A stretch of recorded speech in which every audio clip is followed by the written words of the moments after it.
Okay, કેટલા છે? 2 4 દાખલા છે હમણાં પૂરા. ચાલુ કર્યું? ચાલો વિદ્યાર્થી મિત્રો, હવે દાખલા નંબર 51 તરફ આપણે આગળ વધીએ. નીચેનું કોષ્ટક 35 શહેરોમાં સાક્ષરતાનો દર આપે છે અને સાક્ષરતાના દરનો મધ્યક શોધો. ચલો મધ્યક આપણે શોધવાનો છે. પ્રશ્નપત્ર 1 સેક્શન ડી, દાખલા નંબર 51. જો શું કે છે, તમને સાક્ષરતા દર આપેલો છે ટકામાં, તો આ આપણે લખી નાખીએ સાક્ષરતા દર.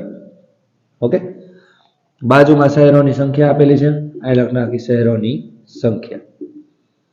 ઓકે, સાક્ષરતા દર કઈ રીતે છે? તો 45 થી 55, 55 થી 65, 65 થી 75, 75 થી 85, 85 થી 95.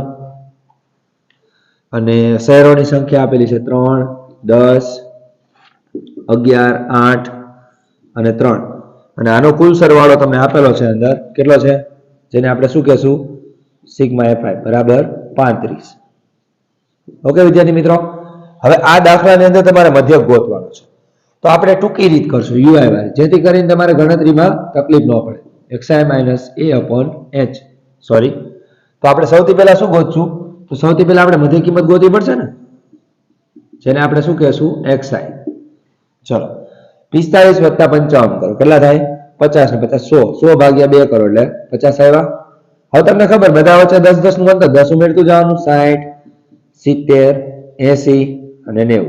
ઓકે, આનો સરવાળો નહીં કરવાનો. હવે આપણે યુઆઈ ગોતી લઈ, xi - a upon h.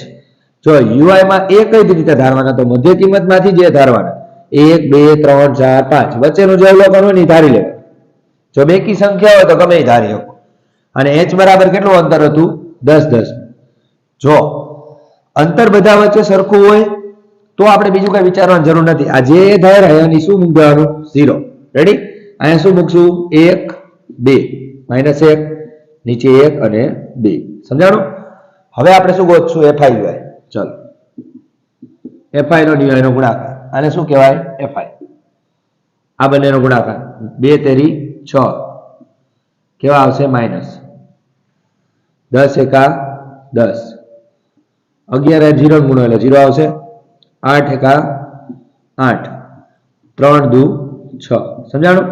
હવે આ બંનેનો સરવાળો કરવાનો. આ કેટલા આવ્યા? -16. આ પ્લસ કેટલા આવ્યા? 8 ને 6 14, કેવા વધતા? હવે તમે અહીં લખી શકો સિગ્મા fi UI બરાબર, હવે 16 માંથી 14 જાય એટલે કેટલા વધે? -2 વધે. હવે બીજું કઈ નહીં કરવાનું, મધ્યકનું સૂત્ર મૂકી દઈ, x બાર બરાબર a plus sigma fi UI છેદમાં સિગ્મા fi કાઉન્સ પૂરો ગુણ્યા h. ચલો x બાર તમારે ગોતવાના છે. એ કેટલા મળ્યા હતા તમને? તો 70. fi UI કેટલા છે? તો -2. fi કેટલા છે? 35 અને h કેટલા છે? 10. સમજાણું? 70 વત્તે ઓછે ઓછા 10 દુ 20 ભાગ્યા 35. હવાના છેદ ઉડે ત્યાં લગી ઉડાડી દેવાના. તો કેટલા ઉડશે? 5 સતુ 35 અને 5 ચોક 20. 70 ભાગ્યા 4 ના છેદમાં 7. 4 ભાગ્યા 7 કરો, 0 પોઈન્ટ મૂકી ઉતારો. 7 પંચું 35, 0 5 વધ્યા, 0 નીચે ઉતારો, સત્યો સત્યો 49, 1 વધ્યા, 0 નીચે ઉતારો, 7 એકા 7, કેટલા વધ્યા? 3. હવે જેમ જેમ આગળ કરતા જશો એમ વધતું જશે. આપણે આટલે સુધી રાખી, પોઈન્ટ પછીના 2 કે 3 આંકડા લેવાના. 70 ઓછા 0.571. ચલો માઇનસ કરી નાખી. 70 ઓછા 0.571. ચલો આની પર 10 કો, આની પર 9, આની પર 9. ઓકે, અને અહીંયા શું આવશે? જો અહીંયા 9 આવશે અને અહીંયા કેટલા આવશે? 6. તો અહીંયા જોઈ લો, 10 માંથી 1 જાય એટલે કેટલા વધે? 9. 9 માંથી 2 જાય એટલે કેટલા? સોરી, 9 માંથી 7 જાય એટલે 2. 9 માંથી 5 જાય એટલે 4 અને 9 ના 9 ને કેટલા આવશે? 69. રેડી? તો તમારો જવાબ શું આવ્યો? 69.429. આ તમને x બાર મળી ગયા છે. ઓકે વિદ્યાર્થી મિત્રો, જોઈ લેજો. હવે આના પછીનો આપણે આગળ દાખલો જોઈએ.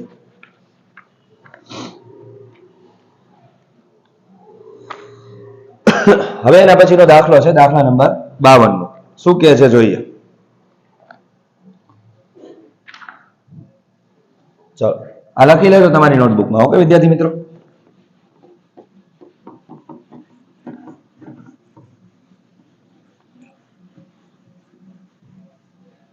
ચલો શું કે છે, એક છોડના 40 પાંદડાઓની લંબાઈ ખૂબ જ નજીકના મિલીમીટર સુધી માપવામાં આવી છે.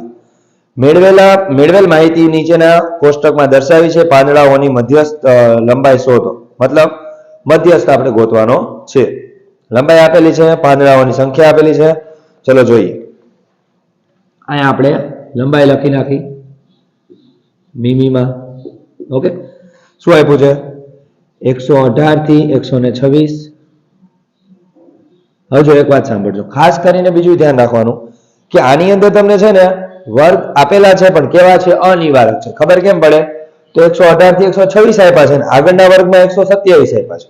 તો આપણે એક કામ કરવાનું, આ વર્ગને આપણે નિવારક કરી નાખીએ. તો શું કરવાનું? તો અધસીમામાંથી 0.5 કાઢી નાખવાના, એટલે 118 માંથી 0.5 જાય એટલે કેટલા વધે? 117.5. અને ઉર્ધ્વ સીમામાં ઉમેરી દેવાના, તો 126.5. અહીંયા આવશે 126.5 અને અહીંયા આવશે 135.5. અહીંયા 135.5, અહીંયા કેટલા આવશે? 144.5.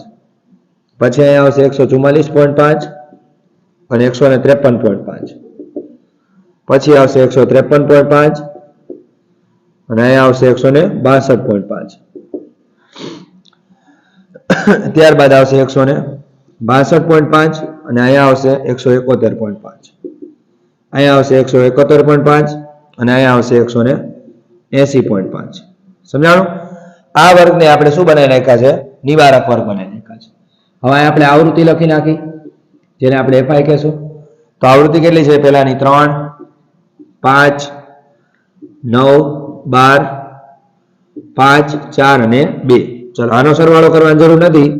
આનો સરવાળો તમને રકમની અંદર આપેલો છે. કેટલો છે? 40. હવે આપણે શું ગોતશું? CFI, જેને આપણે સંચય આવૃત્તિ કહીએ. તો ચલો પહેલા 3 ના 3, 5 ને 3 8, 8 દુ 16 ને 1 17. 17 માં તમે 12 ઉમેરો એટલે કેટલા થશે? 20 ને 29. 29 માં તમે 5 ઉમેરો કેટલા થશે? 34. 34 માં તમે 4 ઉમેરો 38 અને કેટલા આવશે? 40. સમજાણું? હવે જો આપણે મધ્યસ્થ ગોતવાનો છે તો બીજું કોઈ આનો ઉપયોગ નથી કરવાનો રકમનો. હવે શું કરવાનું?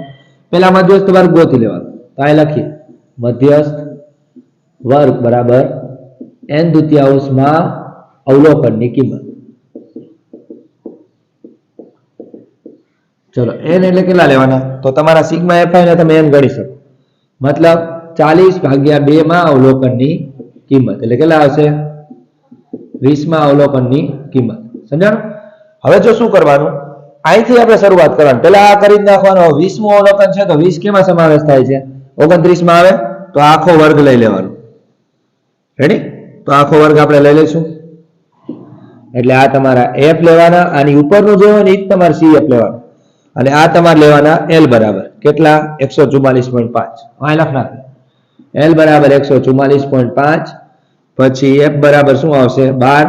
cf બરાબર આવશે 17. h બરાબર તમારે આવશે અંતર કેટલા કેટલાનું હતું? જો ન ખબર પડે તો આ બંનેની બાદબાકી કરી નાખો. ઓકે, તો 126.5 માંથી આપણે 117.5 કાઢી નાખીએ. 0 આ પોઈન્ટ મૂકી દો. 6 માંથી નો જાય આની પર 16, આની પર 1. 16 માંથી 7 જાય એટલે કેટલા વધશે? 9. અહીંયા આવ્યા 0, અહીંયા 0. કેટલા આવ્યા? 9 નું અંતર છે. સમજાણું? ચલો હવે આપણે કિંમતો મૂકી દઈએ. મધ્યસ્થનું સૂત્ર મૂક્યો. m બરાબર l પ્લસ n દ્વિતીયાંશ માઇનસ cf છેદમાં f કૌંસ પૂરો ગુણ્યા h. l એટલે કેટલા હતા? તો 144.5. n દ્વિતીયાંશ કેટલા હતા? 20. cf કેટલા છે? 17. f કેટલા છે? 12. h કેટલા છે? તો 9. ચલો 144.5 વત્તા 20 માંથી 17 જાય એટલે 3 વધે છેદમાં 12 ગુણ્યા 9. 3 ચોક 12. 144.5 વત્તા 9 ના છેદમાં 4. હવે બંનેનો ભાગાકાર કરીએ. 4 દુ 8, 1 વધ્યા, પોઈન્ટ મૂકી 0 નીચે ઉતારો. 4 દુ 8, 2 વધ્યા, 0 નીચે ઉતારો. 4 પંચુ 20. તો શું આવે? 144.5 વત્તા 2.25. બંનેનો સરવાળો કરી નાખીએ. 144.5 વત્તા 2.25. 5 ના 5 7, અહીંયા આવશે 6. 146.75. રેડી? આ તમારો મધ્યસ્થ મળી ગયો છે. ઓકે વિદ્યાર્થી મિત્રો,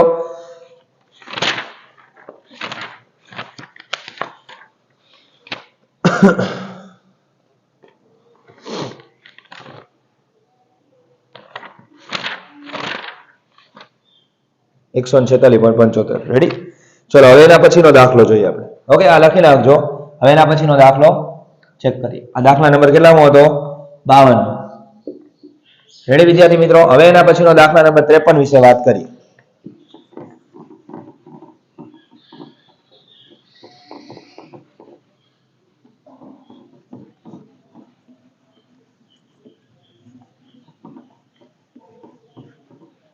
ચલો શું કહે છે જોઈએ. 53 સરખી રીતે જો 53મો દાખલો છે. સરખી રીતે ચીપેલા 52 પત્તાની થોકડીમાંથી એક પત્તું કાઢવામાં આવે છે અને તે પત્તું લાલ રંગનો રાજા હોય, મુખ મુદ્રા વાળું પત્તું હોય, કાળીનું પત્તું હોય અને ચોકટની રાણી હોય તેની સંભાવના શોધો. રેડી? તો ચલો સરખી રીતે ચીપેલા કુલ 52 પત્તા છે.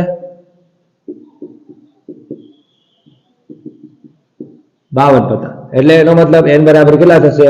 52 થશે. હવે શું આપ્યું છે તમને કે એમાંથી પહેલી ઘટના તમારે ગોતવાની છે, લાલ રંગનો રાજા.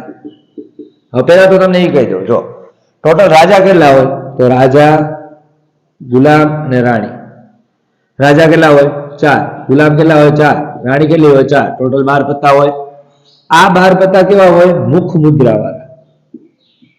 મુખ મુદ્રા એટલે જેવા ચિત્ર દોરેલું હોય. ઓકે, હવે લાલ રંગનો કીધો તો રંગ કેટલા હોય? 2 જ હોય. એક કાળો રંગ અને એક લાલ રંગ. તો લાલ રંગના 2 રાજા હોય. એક તો શું હોય? ચટ્ટઈ નો હોય અને એક લાલ નો હોય. એટલે કે લાલ રંગના રાજા કેટલા હશે? 2. અને કુલ પત્તા કેટલા હતા? 52. હવાની સંભાવના આપણે ગોતી લઈ. ચલો PA બરાબર m ના છેદમાં n મતલબ 2 ના છેદમાં 52. એટલે એનો જવાબ શું આવશે? 1 ના છેદમાં 26. સમજાણું? ચલો બીજી ઘટના શું કહે છે? મુખ મુદ્રા વાળું પત્તું હોય. ચલો હવે મુખ મુદ્રા વાળું પત્તું હોય તો મેં તમને હમણાં જ કીધું કેટલા પત્તા હોય? ટોટલ 12 પત્તા હોય. એટલે m બરાબર 12 આવશે, n બરાબર 52 આવશે. ચલો આ મૂકી દઈ. PB બરાબર શું આવશે? m ના છેદમાં n મતલબ 12 ના છેદમાં 52. હવે આ બંનેના ભાગ આલે 4 વડે. 4 તેરી 12 અને 13 ચોક 52 એટલે 3 ના છેદમાં 13 આવી ગયા. સમજાણું? ચલો ત્રીજી ઘટના શું કહે છે? તો કાળીનું પત્તું હોય. ચલો હવે કાળીનું પત્તું કેટલા હોય? તો કાળીના પત્તા 13 હોય. જો કાળીના 13 હોય, ચટ્ટઈના 13 હોય, લાલના મતલબ લાલના 13 હોય અને શું હોય? ફલીના 13 હોય. ટોટલ 4 પત્તા હોય. મતલબ 13 + 13 + 13 + 13. સમજાણું? એકાથી તમે લ્યો ને તો એકાના 4 પત્તા હોય. લાલનું, કાળીનું, ચટ્ટઈનું અને ફલીનું. રેડી? એવી રીતે 13 પત્તા થાય. તો કાળીના પત્તા કેટલા થયા? 13 થયા. લાલના પત્તા 13 થયા અને ચટ્ટઈના પત્તા 13 થયા અને ફલીના પત્તા 13 થયા. ચલો આ મૂકી દઈએ. m બરાબર 13, n બરાબર 52. ચલો PC બરાબર શું આવશે? m ના છેદમાં n મતલબ 13 ના છેદમાં 52. 13 ચોક 52 કેટલા આવ્યા? 1 ના છેદમાં 4. ચલો એના પછીનો ચોથા નંબરનો પોઈન્ટ ચોકટની રાણી હોય. ચલો હવે ચોકટની રાણીનો મતલબ શું? રાણી કેટલી હોય? ટોટલ 4 હોય. લાલની, કાળીની, ફલીની અને મતલબ ચટ્ટઈની કે ચોકટની જે હોય. તો કેટલી રાણી હોય? એક જ રાણી હોય. કુલ કેટલા? 52 પત્તા. તો આ લખ નાખો. PD બરાબર m ના છેદમાં n મતલબ 1 ના છેદમાં 52. સમજાણું? જોઈ લેજો. આ તમારી 4 ઘટના પૂર્ણ થાય છે.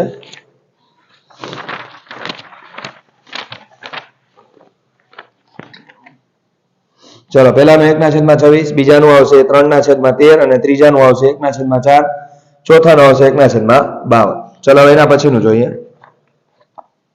આ દાખલો લખી નાખજો. ઓકે,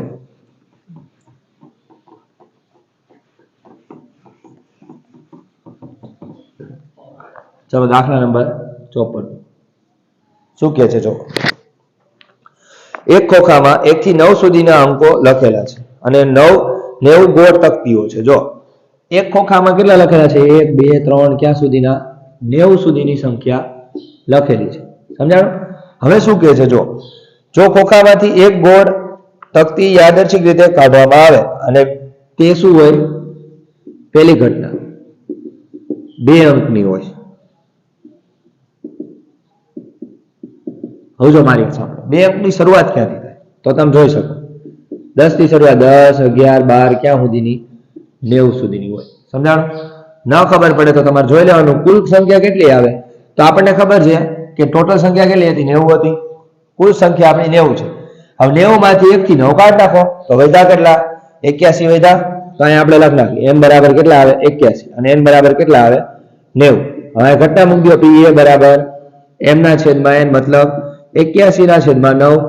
90 ને 81 9 દાન 90 એટલે 0.9 આવી ગયા. સમજાણું? ચલો બીજી ઘટના શું કહે છે? પૂર્ણ વર્ગ સંખ્યા. ચલો હવે પૂર્ણ વર્ગ સંખ્યા તમારે ગોતવી પડશે.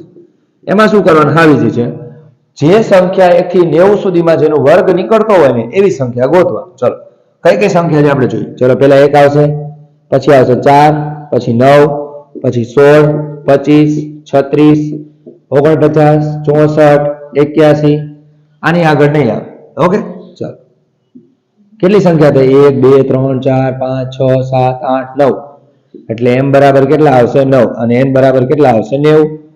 અહીંયા pb નામ દઈ દો. m ના છેદમાં n મતલબ 9 ના છેદમાં 90 એટલે 9 દાન 90 એટલે 1 ના છેદમાં શું આવશે? 10. 0.1. સમજાણું? ચલો ત્રીજી ઘટના એના પછીની શું કહે છે?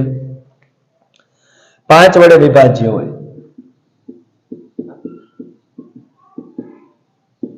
ચલો 5 વડે વિભાજ્ય સંખ્યા એટલે શું તમને કહી દો. 5 વડે વિભાજ્ય એટલે 5 ના ઘડિયામાં આવતી હોય સંખ્યા લેવાની. ચલો 5 10 15 ક્યાં સુધીની આવશે? 90 સુધીની આવશે. ન આવડે ને તો 90 ભાગ્યા 5 કરી નાખો એટલે ખબર પડી જાય કેટલી સંખ્યા આવે. 5 1 5, 4 વધ્યા, 5 8 40. કેટલી સંખ્યા આવે? 18 સંખ્યા આવે. m બરાબર 18 અને n બરાબર શું આવશે? 52. pc બરાબર m ના છેદમાં n મતલબ 18 ના છેદમાં 52 નહીં આવે 90 આવશે. 18 ના છેદમાં 90. ચલો હવે બંનેના છેદ ઉડા નાખી તો 18 × 90 મતલબ 1 ના છેદમાં શું આવશે? 5. સમજાણું? ચલો એના પછી ચોથા નંબરનો છે. હવે કે છે પૂર્ણ ઘન સંખ્યા. જો પૂર્ણ ઘન સંખ્યા એટલે કઈ સંખ્યાનો ઘન છે એમાં તો જોઈએ. ચલો 1 થી 90 સુધીમાં. તો પહેલા તમે જોવા જાઓ તો 2 નો ઘન કેટલો થાય? તો 1 નો ઘન તો 1 આવે જ. રેડી? 2 નો ઘન શું થાય? 8. પછી 3 નો ઘન 3 તેરી 9 તેરી 27. 4 નો ઘન ચોકો ચોકો 16 16 ચોક 64. પછી 5 નો ઘન તો વધી જાય એટલે ટોટલ 4 સંખ્યા જ આવશે. શું કામ? કેમ કે આના પછીની 5 ની સંખ્યા 125 થઈ જાય અને આપણે કુલ સંખ્યા 90 સુધીની છે.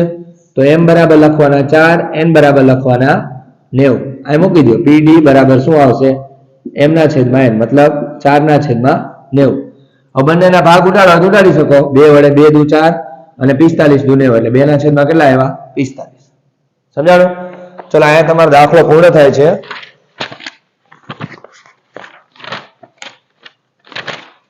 ચલો પહેલાનો જવાબ તમારે 9 ના છેદમાં 10 આવી ગયો છે એટલે કે 0.9. બીજાનો 1 ના છેદમાં 10 એટલે કે 0.1 અને ત્રીજાનો 1 ના છેદમાં 5. ચોથાનો આવશે 2 ના છેદમાં 45. ઓકે વિદ્યાર્થી મિત્રો, અહીંયા તમારા દાખલા પૂર્ણ થાય છે અને આ બધા દાખલાઓ તમારી નોટબુકમાં ઉતારી નાખજો.